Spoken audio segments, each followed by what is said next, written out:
Hello friends, मैं आप सभी का मेरे यूट्यूब चैनल पर स्वागत करता हूं। आज हम कक्षा 12 राजनीति विज्ञान के अंतर्गत जो हमारा अध्याय चल रहा था, एक दल के प्रभुत्व का दौर, era of one party dominance, इसके अंतर्गत आज हम भाग 4 में भारतीय कम्युनिस्ट पार्टी के बारे में पढ़ेंगे। दोस्तों, ये भारतीय कम्युनिस्ट पार्टी का चुनाव चिन्ह है। हशिया और जो अनाज की बालियां यहाँ पर दिखाई गई हैं, ये है भारतीय कम्युनिस्ट पार्टी का चुनाव चिन्ह है। सीपीआई, या जिसको कम्युनिस्ट पार्टी ऑफ इंडिया के नाम से जाना जाता है। Communist party of India Bharat के सबसे पुराने राजनीतिक दलों में से एक दल है। इस पार्टी को बनाने की शुरुआत, या हम कहें कि भारत में जो साम्यवादी विचारधारा का जो प्रचार है, वह 1917 में रूस की बोल्शेविक क्रांति के पश्चात, जो रूस में 1917 में जो बोल्शेविक क्रांति हुई लेनिन के नेतृत्व में, उस बोल्शेविक क्रांति से प्रेरित होकर साम्यवाद के समर्थक लोगों द्वारा भारत में साम्यवाद की राह अपनाई जाने लगी। इसी क्रांति के पश्चात जो भारत में साम्यवाद के जो समर्थक लोग थे, जो साम्यवादी विचारधारा में विश्वास रखते थे, जो कार्ल मार्क्स और लेनिन की विचारधारा से प्रभावित थे, उन लोगों का यह मानना था कि भारत में भी रूस की तरह क्रांति संभव है। हम क्रांति के माध्यम से ब्रिटिश उपनिवेश से मुक्ति पा सकते हैं और भारत में एक साम्यवादी राष्ट्र के रूप में भारत को स्थापित किया जा सकता है। ये उनकी धारणा थी। तो इसी से हम कह सकते हैं कि बोल्शेविक क्रांति से प्रेरित होकर 1920 में द्वितीय कम्युनिस्ट इंटरनेशनल कांग्रेस के बाद भारत में साम्यवादी विचारधारा में विश्वास करने वाले साम्यवादियों ने साम्यवादी पार्टी के गठन की प्रक्रिया को प्रारंभ किया। तो इस तरीके से 1920 से ही 1920 से ही भारत में साम्यवादी क्रांति के गठन की जो प्रक्रिया है वो प्रारंभ हो चुकी है। 1920 से ही जो साम्यवादी विचारधारा में विश्वास रखने वाले जो नेता थे, जो लोग थे, वो एकत्र होने शुरू हो गए और इसका औपचारिक रूप से परिणाम देखने को मिला कि 25 दिसंबर 1925 को कानपुर में कम्युनिस्ट पार्टी का गठन हुआ। इस पार्टी को गठित करने का श्रेय एम.एन. रॉय, जिनका पूरा नाम मानवेंद्र नाथ रॉय है, अम्बनी मुखर्जी, मोहम्मद अली, शफीक सिद्दीकी जैसे साम्यवादी नेताओं को इस पार्टी को गठित करने का श्रेय जाता है। प्रारंभ में इस पार्टी के द्वारा हम कह सकते हैं कि जो कम्युनिस्ट पार्टी की गतिविधियां रही वो बहुत सीमित रही। जो आप कह सकते हैं कि इस पार्टी के जो कार्यक्रम थे, जो इस पार्टी के लक्ष्य निर्धारित किए गए, वह जो कम्युनिस्ट इंटरनेशनल कांग्रेस हुआ करती थी, वहीं पर इस पार्टी की नीतियां निर्धारित की जाती थी। पार्टी के गठन के पश्चात 1934 तक कम्युनिस्ट पार्टी के अनेक नेताओं को कानपुर षड्यंत्र केस, मेरठ षड्यंत्र केस जो 1929 में हुआ, उसके परिणाम स्वरूप गिरफ्तार कर लिया गया। तो इस तरीके से इस बीच में 1933-34 तक, 1925 के बाद 1934 के जो मध्य का काल रहा, इस समयावधि में जो अधिकांश हम कह सकते हैं कि कम्युनिस्ट पार्टी से जुड़े हुए जो नेता थे, वो विभिन्न जो षड्यंत्र केसों में जो है उनको गिरफ्तार कर लिया गया, उनको जेल में डाल दिया गया। इस बीच में सविनय अवज्ञा आंदोलन चला जो गांधी जी के नेतृत्व में। इस दौरान बहुत सी ऐसी गतिविधियां हुई। आप कह सकते हैं कि जो कम्युनिस्ट पार्टी के नेता थे और जो इससे जुड़े हुए जो साम्यवादी थे, वो बहुत सी ऐसी गतिविधियों में अंग्रेज सरकार द्वारा उनको लिप्त पाया गया या उन पर झूठे मुकदमे दायर करके उनको गिरफ्तार कर लिया गया। और 1933 के आसपास ये जो गिरफ्तार नेता थे वो मुक्त होने शुरू हुए और इसके पश्चात 1934 में जो समाजवादी विचारधारा के लोग थे, उनके द्वारा, हम पूर्व भाग में पढ़ चुके हैं कि कांग्रेस सोशलिस्ट पार्टी का गठन किया गया, जो कांग्रेस के अंदर रहकर ही कार्य कर रही थी। तो जो सीएसपी के गठन के पश्चात जो अधिकांश सीपीआई के जो लोग थे, कम्युनिस्ट पार्टी ऑफ इंडिया के जो लोग थे, वह अधिकांश वामपंथी नेता इस सीएसपी के साथ ही जो है रहकर कार्य करने लगे और यह सिलसिला 1940 तक यह सिलसिला चलता रहा कि जो कम्युनिस्ट विचारधारा या साम्यवादी विचारधारा के जो लोग थे वह कांग्रेस सोशलिस्ट पार्टी के अंदर रहकर ही जो है कार्य करते रहे। उस जो है संयुक्त रूप से इनका कार्यक्रम आगे बढ़ते रहा। लेकिन 1940 के आते आते जो भारतीय कम्युनिस्ट पार्टी है और भारतीय सोशलिस्ट कांग्रेस सोशलिस्ट पार्टी जो थी, इसके इन दोनों ही पार्टियों के मतभेद उभर कर सामने आने लगे और जो भारतीय कम्युनिस्ट पार्टी थी उसके द्वारा जो अंग्रेज सरकार थी उसके विरुद्ध जो है सशस्त्र आंदोलन छेड़ने की बात कही गई और इस सशस्त्र विद्रोह की जो अलग मांग जो है भाकपा के द्वारा की गई, भारतीय कम्युनिस्ट पार्टी के द्वारा की गई, इसके कारण 1940 में जो है भारतीय कम्युनिस्ट पार्टी के लोगों को भारतीय जो साम्यवादी पार्टी थी कांग्रेस सोशलिस्ट पार्टी, उस पार्टी से निकाल दिया गया और 1941 में साम्यवादी जो है कांग्रेस से अलग हो गए। तो इस तरीके से हम कह सकते हैं कि लंबे समय तक अपने गठन के पश्चात जो कांग्रेस सोशलिस्ट पार्टी के अंदर ही रहकर कम्युनिस्ट पार्टी और इस विचारधारा में विश्वास रखने वाले लोगों ने काम किया। लेकिन 1940 के बाद सीपीआई की भूमिका जो है व्यापक रूप से देखने को मिली, जहां सीपीआई ने भारत छोड़ो आंदोलन का विरोध किया और भारत छोड़ो आंदोलन के विरोध के साथ साथ इसके द्वारा जो सुभाष चंद्र बोस के द्वारा जो ब्रिटिश सरकार के विरुद्ध जिस तरीके से जो है आज़ाद हिंद फौज के माध्यम से जो कार्य किया जा रहा था और जो एक अलग जो है विचारधारा उनके द्वारा आगे बढ़ाई जा रही थी, उसका भी विरोध जो है सीपीआई के द्वारा किया गया। इस दल ने पश्चिमी बंगाल में हुई तेभागा आंदोलन और तेलंगाना में हुई जो तेलंगाना आंदोलन जो आंध्र प्रदेश में है था उस समय पे, तो इस आंदोलन में यह जो दल था और किसान और मजदूर वर्ग को व्यापक रूप से उनके बीच जो है अपनी बात पहुंचाने में सफल रहा और इस दल को व्यापक रूप से इस वर्ग का, खासतौर पर मजदूर वर्ग और किसान वर्ग का इस दल को समर्थन मिलने लगा और इसके द्वारा इस क्षेत्र में तेलंगाना और जो है पश्चिमी बंगाल में सशस्त्र विद्रोह की शुरुआत की गई। उनका मानना था कि क्रांति के माध्यम से ही जो है हम सत्ता में अपना वर्चस्व स्थापित कर सकते हैं और जो पूंजीवादी और जो अंग्रेजों का जो व्यापक तरीके से जिस तरीके से अंग्रेज किसान और जो है मजदूर वर्ग का शोषण कर रहे हैं उससे मुक्ति पा सकते हैं। तो इस तरीके से तेभागा और तेलंगाना आंदोलन में इसकी व्यापक भूमिका रही और जिसका परिणाम रहा कि सीपीआई ने कांग्रेस का जो मजदूर संगठन था ऑल इंडिया ट्रेड यूनियन, उस पर भी इस जो पार्टी के द्वारा अधिकार कर लिया गया, एक तरीके से अपना प्रभुत्व सीपीआई के द्वारा ऑल इंडिया ट्रेड यूनियन पर अपना वर्चस्व स्थापित किया गया। तो यह एक बड़ी उपलब्धि इस दल के लिए थी। सीपीआई ने आजादी के समय जो संविधान सभा का गठन किया गया भारत के संविधान के निर्माण के लिए, संविधान सभा में भी जो है सीपीआई ने भाग नहीं लिया। उसका मत था कि 1947 में जो सत्ता का हस्तांतरण हुआ है वह सच्ची आज़ादी नहीं है। जो CPI communist party of India का जो एक बड़ा धड़ा था वो यह मानता था कि यह वास्तविक आज़ादी नहीं है, क्योंकि इस आज़ादी का जो वास्तविक लाभ जिन लोगों को मिलना चाहिए था, जो गरीब वर्ग है, जो मजदूर वर्ग है, जो किसान वर्ग है, उसको इसका व्यापक रूप से लाभ जो है देखने को नहीं मिल रहा है, उसको वास्तविक रूप से सत्ता का हस्तांतरण नहीं हो पाया है। इसके एक धड़े ने भारतीय सरकार के विरुद्ध लोक युद्ध छेड़ने की वकालत की। इसका मानना था कि वास्तविक आज़ादी तभी हो सकती है जब जो है मजदूर वर्ग और जो शोषित वर्ग है, हम कह सकते हैं कि उसका प्रभुत्व जो है स्थापित हो, शोषित वर्ग जो है सत्ता में आए, तभी जो है वास्तविक रूप से सत्ता का हस्तांतरण हो सकता है।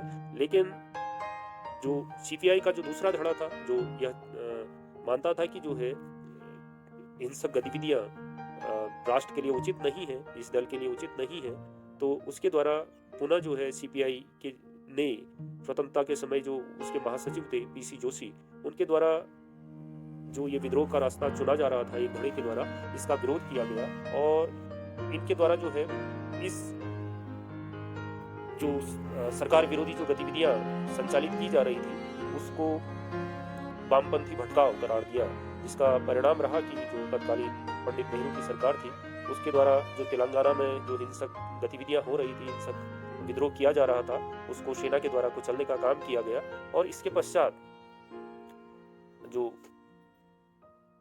पीसी जोशी के बाद अजय घोष सीपीआई के महासचिव बने और उन्होंने इस आप कह सकते हैं कि हिंसात्मक जो सीपीआई का रास्ता था उसको उसकी जगह पर जो है मध्य मार्ग अपनाते हुए उन्होंने चुनाव में प्रतिभाग करने का निर्णय लिया और सीपीआई ने संविधान को स्वीकार करते हुए प्रथम आम चुनाव में प्रतिभाग किया और प्रथम आम चुनाव में सीपीआई 16 सीटें जीतकर द्वितीय स्थान पर रही। और इस तरीके से यह एक महत्वपूर्ण घटना थी क्योंकि कम्युनिस्ट पार्टी ने लोकतांत्रिक तरीके से चुनाव में प्रतिभाग करने का निर्णय लिया। इस तरह जो भारतीय कम्युनिस्ट पार्टी थी उसको भारतीय चुनाव में जो हम कह सकते हैं कि प्रथम सफलता उसको 1957 में प्राप्त हुई। 1957 में कम्युनिस्ट पार्टी ने बड़ी सफलता प्राप्त करते हुए EMS नंबूदरीपाद के नेतृत्व में केरल में पहली गैर कांग्रेसी सरकार का गठन किया। यह विश्व की पहली ऐसी घटना थी जब किसी कम्युनिस्ट दल के द्वारा लोकतांत्रिक चुनावों के जरिए जीत दर्ज की थी और सरकार बनाई गई थी। तो यह एक बड़ी सफलता थी। हालांकि यह सरकार केवल 2 साल तक चल पाई। 1959 में पंडित नेहरू के द्वारा इस सरकार को बर्खास्त कर दिया गया और राष्ट्रपति शासन की घोषणा यहाँ पर कर दी गई। इन सब के बावजूद यह केवल भारत के लिए नहीं, वैश्विक स्तर पर एक महत्वपूर्ण घटना थी कि किसी कम्युनिस्ट दल के द्वारा लोकतांत्रिक तरीके से चुनाव जीतकर अपनी सरकार बनाई गई थी। इसके बाद भी जो है जो कम्युनिस्ट पार्टी है उसके द्वारा केरल के साथ साथ पश्चिमी बंगाल, आंध्र प्रदेश और तमिलनाडु, ये कुछ ऐसे क्षेत्र थे जहां पर निरंतर जो है इस दल को समर्थन मिलते रहा। हालांकि यह समर्थन अत्यधिक जो है आगे नहीं बढ़ पाया। इसके पीछे बहुत से ऐसे कारण थे। सन 1960 के दशक में सोवियत संघ और चीन, जो दोनों ही कम्युनिस्ट राष्ट्र थे, उनकी विचारधारा में टकराहट उत्पन्न होने लगी, जिसका प्रभाव भारत पर भी व्यापक रूप से देखने को मिला। चीन का सोवियत संघ पर आरोप था कि वह मार्क्स और लेनिन की विचारधारा को अपनी सुविधा के अनुसार उसका दुरुपयोग कर रहा है। ये कहीं ना कहीं कम्युनिस्ट जो आप कह सकते हैं कि कम्युनिस्ट विचारधारा है, जो वास्तविक रूप से जो कम्युनिस्ट मॉडल है उसको तोड़ने का काम किया जा रहा है। तो इसके कारण चीन और सोवियत संघ में मतभेद होने लगे और जिसकी परिणति भारत में भी देखने को मिली कि 1964 में जो सीपीआई थी वो 2 भागों में विभाजित हो गई। 1962 में जो भारत चीन युद्ध हुआ उसमें भी इन 2 धड़ों के टकराहट चल रही थी, उसकी कुछ महत्वपूर्ण चीजें उसके कारण देखने को मिली कि जो भारत चीन का युद्ध हुआ उसमें वामपंथियों के एक धड़े ने चीन का समर्थन किया और इस युद्ध को पूंजीवाद के विरुद्ध समाजवादी संघर्ष करार दिया और चीन का समर्थन किया। तो इसके कारण जो है हम स्पष्ट रूप से देख सकते थे कि कम्युनिस्ट पार्टी के अंदर 2 अलग अलग जो है उभर कर सामने आ रहे थे। जो एक और जो है चीन समर्थित गुट था और दूसरा सोवियत संघ समर्थित गुट था, और जिसकी परिणति यह हुई कि 1964 में सोवियत संघ जो समर्थक सीपीआई था वो बना रहा, जबकि उससे जो अलग जो विचारधारा रखता था, जो उसके विरोध में था, विरोधी राय रखने वालों के द्वारा भारतीय कम्युनिस्ट पार्टी मार्क्सवादी CPI-M का गठन किया गया। तो इस तरीके से जो भारतीय कम्युनिस्ट पार्टी है वो 2 भागों में टूट गई। यदि हम भारतीय कम्युनिस्ट पार्टी के नेताओं की बात करें तो इसके मुख्यतः जो नेता थे जिसमें नगर रॉय हैं, S.A. डांगे हैं, E.S. नंबूदरीपाद हैं, PC जोशी हैं, अजय घोष, A.K. गोपालन, ये कुछ ऐसे नेता थे जिनके द्वारा कम्युनिस्ट पार्टी को आगे बढ़ाने और इसको मजबूत करने का काम किया गया। कम्युनिस्ट पार्टी जो हम कह सकते हैं कि जिसकी भारत की राजनीति में एक बड़ी महत्वपूर्ण भूमिका रही है, कम्युनिस्ट पार्टी को भारत में बहुत व्यापक जन समर्थन नहीं मिल पाया। इसके कई कारण हैं, लेकिन भारत के कुछ हिस्सों में इसका व्यापक रूप से इस दल को समर्थन मिला, जिसमें खास तौर पर जो बंगाल का जो क्षेत्र था और केरल, आंध्र प्रदेश के कुछ हिस्सों में इस पार्टी को समर्थन मिला। पश्चिमी बंगाल में लंबे समय तक कम्युनिस्ट पार्टी की सरकार रही। वहीं केरल में भी समय समय पर हम कह सकते हैं कि कम्युनिस्ट पार्टी की सरकार रही है। हालांकि कम्युनिस्ट जो भारतीय कम्युनिस्ट पार्टी है उसकी अपेक्षा 1980 के दशक और उसके बाद में भारतीय कम्युनिस्ट पार्टी मार्क्सवादी ज़्यादा मजबूत होकर उभरी। इसके बाद 1977 में भारतीय कम्युनिस्ट पार्टी के द्वारा भारतीय कम्युनिस्ट पार्टी मार्क्सवादी और अन्य कम्युनिस्ट दलों के साथ मिलकर वाम मोर्चे का गठन किया गया। और इसके पश्चात जो जहां भारतीय कम्युनिस्ट पार्टी मार्क्सवादी की भूमिका निरंतर बढ़ते चलेगी, उसको व्यापक जन समर्थन प्राप्त हुआ, वहीं जो भारतीय कम्युनिस्ट पार्टी जो थी, जो सीपीआई जो दल था, उसका कहीं ना कहीं उसका जनाधार कम हुआ। इसके बावजूद जो एच डी देवेगौड़ा के नेतृत्व में संयुक्त मोर्चा की सरकार बनी, सीपीआई के द्वारा उसको बाहर से इस सरकार में शामिल हुई सीपीआई और उसको समर्थन देने का काम किया। और 2004 में यूपीए जो सरकार थी उसको भी जो है वाम मोर्चे के द्वारा समर्थन दिया गया। इस तरीके से हम देख सकते हैं कि भारतीय कम्युनिस्ट पार्टी के द्वारा सरकार में रहकर या सरकार को बाहर से समर्थन देने का काम किया गया और यह दल प्रत्यक्ष और अप्रत्यक्ष रूप से सत्ता में बना रहा।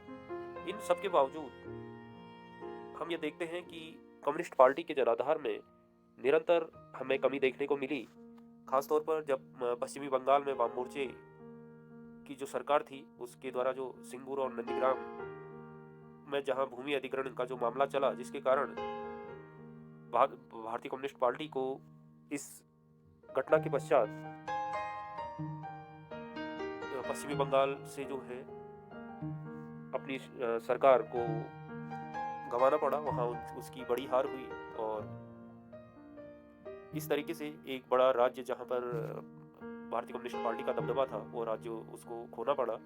तो इस तरीके से अब केवल केरल ही एकमात्र भारत का ऐसा राज्य है जहां पर यह दल अपना दबदबा या वर्चस्व बनाए हुए है और अन्य राज्यों में इसकी स्थिति बहुत कमजोर देखने को मिलती है। राष्ट्रीय स्तर पर भी यदि हम भारतीय कम्युनिस्ट पार्टी की बात करें, जहां 2004 में भारतीय कम्युनिस्ट पार्टी ने लोकसभा की 10 सीटों में जीत प्राप्त की थी, वहीं 2009 में यह जो आंकड़ा है वो घटकर 4 सीटों में पहुंच गया। 2014 में केवल 1 सीट यह जीतने में कामयाब रही। वहीं 2019 के चुनाव में यह केवल 2 सीटें, तमिलनाडु में 2 सीटें जीतकर यह दल लोकसभा में जीत पाया। तो इस तरीके से हम ये देखते हैं कि आंकड़े यह बताते हैं कि भारतीय कम्युनिस्ट पार्टी के जनाधार में निरंतर कमी आ रही है। कहीं ना कहीं यह पार्टी मजदूर और किसान और जो गरीब शोषित तबका है उसको अपने पक्ष में करने में नाकाम होते आ रही है। इन सब के बावजूद यह दल अपनी किसान संगठन और मजदूर संगठनों के माध्यम से निरंतर किसान और मजदूरों की मांगों को लेकर अपने हितों को आगे बढ़ाने या अपनी जो पार्टी जो एक तरीके से हम कह सकते हैं कि एक कार्यक्रम को आगे बढ़ाने का प्रयास करता है। इन सब के बावजूद आज भी बहुत से ऐसे राज्य हैं जहां पर भारतीय कम्युनिस्ट पार्टी का जनाधार बना हुआ है, खासतौर पर केरल, पश्चिमी बंगाल और आंध्र प्रदेश और तमिलनाडु और झारखंड ऐसे राज्य हैं जहां पर एक बड़ा जो जनाधार इस दल को है। तो इस तरीके से आज की इस कक्षा में हम लोगों ने भारतीय कम्युनिस्ट पार्टी के गठन और उसकी आज़ादी से पूर्व क्या भूमिका रही और आज़ादी के बाद किस तरीके से भारतीय कम्युनिस्ट पार्टी लोकतांत्रिक तरीके से भारत के चुनाव प्रक्रिया में अपना भरोसा जताते हुए आगे बढ़ी, इस चीज़ का आज की कक्षा में हम लोगों ने जिक्र किया। तो आशा करता हूँ कि आप इस बारे में एक अच्छी समझ बना पाए होंगे।